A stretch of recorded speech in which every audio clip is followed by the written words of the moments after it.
પરિચય આપજો. સાહેબ, હું દેલવાડા મુસ્લિમ સમાજનો ઉપપ્રમુખ મલિક જહાંગીરભાઈ અને અમારા બાજુમાં છે મમદાણી યુસુફ બાપુ પ્રમુખ છે.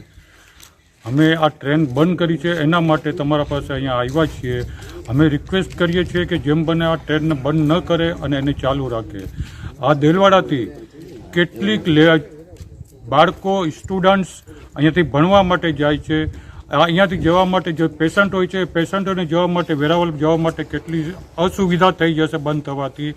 એના સિવાય અહીંયા બાજુમાં દીવ બંદર છે, અહીંયા નવા બંદર છે, રાજપુરા છે, સિમર છે, અહીંયા કેટલાય બિઝનેસમેનો છે અને કેટલું બિઝનેસ કરે છે.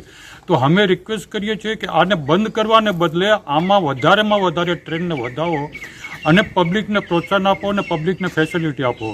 એક બાજુ બસોના ભાડા વધતા જાય છે, બસોમાં ગીરદીઓ વધતી જાય છે, બસોમાં આવવા જવાની કેટલી તકલીફો થાય છે. તેના બદલે અગર જો આ ટ્રેન સારી સુવિધાવાળી છે એને અગર જો તમે બંધ કરો છો તો એના માટે કેટલી તકલીફ થઈ પડશે. તો અમે નમ્ર વિનંતી કરીએ છીએ કે તમે મહેરબાની કરીને આ ટ્રેનને ચાલુ કરો અને એના સિવાય પણ બીજી ટ્રેન અગર ચાલુ થશે તો it will be better for you as well as us. I request to honestly sir.